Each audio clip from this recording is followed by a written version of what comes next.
back for shot 54. This was a cool one. It's actually kind of a continuation of shot 52 or 53. I can't recall right now. It's just Adrock running along the outside of the hotel. But what we had to do here is we had to make the really long hallway to pull along, and then there's the two cars that are there to zip past him as he's running. And there he is. And I'm pretty stoked on this one. It's a pretty straightforward one. I think we can get done pretty quick and then move on to the next one, which is tricky and kind of interesting. And then the one after that, shot 56, is the hardest shot in the entire video. So we're ramping up to that. Then after that, it's all smooth sailing. All right, cool cats. Let's see how this one turns out. Push out! Yo, one thing I've learned since doing this multi-layered thing, now with real glass. I don't know if I mentioned that. We have like real glass now, so it's professional. Still the Lego, because it works. It works the best. It's the most thing. I can move it easily. It's awesome. But anyway, one thing I learned is in between like these cars that he runs behind, I need a lot of room in order to be able to get these delicate phalanges in here to manipulate him. But in order to like cut down on shadows, the background, as you can see here, is just one Lego brick high. And that's because it just needs to slide and it just holds it in. And the bricks actually make like a nice like a rail system where you just push it along that so it doesn't go up and down as you're doing it. So a couple of things I've learned since I've been back doing this, and it's coming along well. We're doing it. It's rad, I hope. I hope you think it's rad. I hope you like this little behind the scenes thing. If you're like, man, we don't like this, then just let me know. All right, what's this? It's one of these. So after coming back with shot 53, 54 felt a little more familiar and normal. But it was one of the longer sets I've ever had to make, to be honest. And there's also one of the first times, or not one of the first times, where I started to really implement using the multi-layer system, the multi-plane system, and have that car go in front of him as the building's going behind him, and he kind of runs in place, which of course makes it look like he's running past all this stuff. Well, okay, we got it done. I think it turned out pretty rad, I think. Anyway, here, this is what it's supposed to look like. The OG. And then here's what ours looks like. Pretty happy with it. I'm pretty stoked, moving the things along.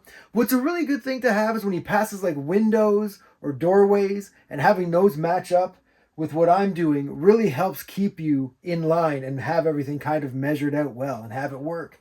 And I am super stoked on that one. All right, so here we go. We're going into shot 55. Intense. It looks crazy. We're going to do more layering system. It's going to be some fourth perspective. I'm stoked. I'm stoked to get into it. I hope you are too. If you are, let's have a show of hands, everybody. Here we go. Shazam! So with shot 55, this is when I was really starting to use the Cricut cutter and being able to get a lot of really detailed things, which ended up being a lot more pieces, but making everything look a lot better. Shot 55 is a tricky one. Here, I'll show you what I've been making here. This is like a mock-up of the actual scene. And it might look kind of weird here, but what this is the bottom side of these stairs. Then here's these steps here. I can show you what's going on here. See, he jumps down there, and I had to figure out how to set this up, which is why I put this little grid on the monitor, because on my monitor I have that grid. And so I set it up according to that. So the stairs are raised up, so Adrock's character can come like down them, right? And then as he comes towards us down these steps, I am going to raise up this one closer to the camera to make him bigger. And then Adrock follows suit. It was tricky, but I think I've got it now finally. We'll see you in a little bit. Put your hands in, kids. Shabow! Yo, what is up? How's it going? My voice is a little scratchy. I'm not feeling so well. Anyway, who cares? Here we got shot 55. And I gotta tell you, this shot took me days to figure out and put together. It was crazy. But here's our first little frame here. Looks like that. And that's what we've got going on here. Looks like that. And here's the setup. We've got these, the underneath part of the stairs is up high. Got the rookie way back here behind the stairs. There's his hand. And Sir Steward Wallace is right there. And they're all kind of hovering.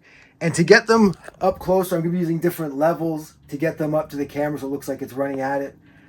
I think it's going to work. I hope it's going to work. And let's put our hands in. Jackson, you think it's going to work? All right. That means yes. Pause in, everybody. Yo, what is up? I just wanted to show you a little thing we're doing here now. We've now added a third layer. So we've got our base layer way at the bottom. Then we've got this layer that has the rookie on it. And then this layer here has the back of the stairs. And this layer now has Sir Steward Wallace up here gliding around. So he started down on this layer, moved up to this layer, now is on this layer. And so that's the shot we want it to look like there at the moment. And this is what we've got going on here at the moment. I've got to say, I'm happy with how it looks. I'm worried that the jumping as it gets higher and higher is going to be jittery or something. But we'll find out. Sorry, the cat's using the litter box. So that's always fun. So let's just get at it. Let's give him some privacy. That's a little update. All right, let's look somewhere else. One thing that I got going on here now is, okay, there's a smaller version of the rookie as he's coming down the stairs from behind that part, right? And then I have to transition him into a bigger rookie, so when he comes towards us down the stairs, a totally different guy, because he looks different, has to be bigger. And he's got to change as Sir Steward Wallace is like passing over him. But right now, so there's Sir Steward Wallace jumping, but right now, he's so squatty and weird because he has to fit behind him. So he's just legs and a torso, like shins and a torso. And I've got to have him kind of grow up so it looks like he's kind of coming from a squatting position and standing. I hope it works. It doesn't look like we have like an E.T. looking the rookie and all of a sudden he's like brink and big again. So we'll see how this works. I'm interested. This whole shot has been interesting. All right, let's see what we get next. Another shot where you can see the multi-plane system in use.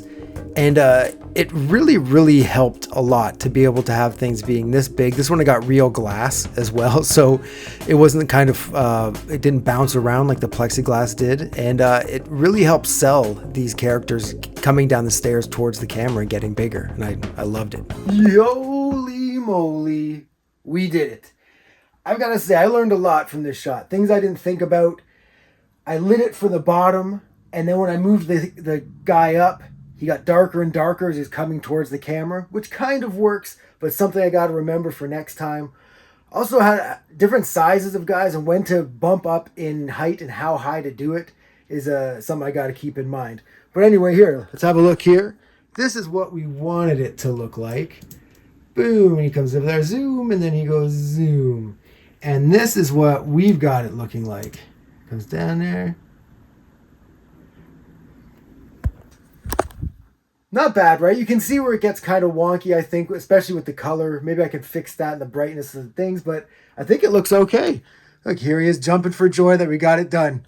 All right, everyone, on to the hardest shot of the whole video. Pause in. We need it. Shapow!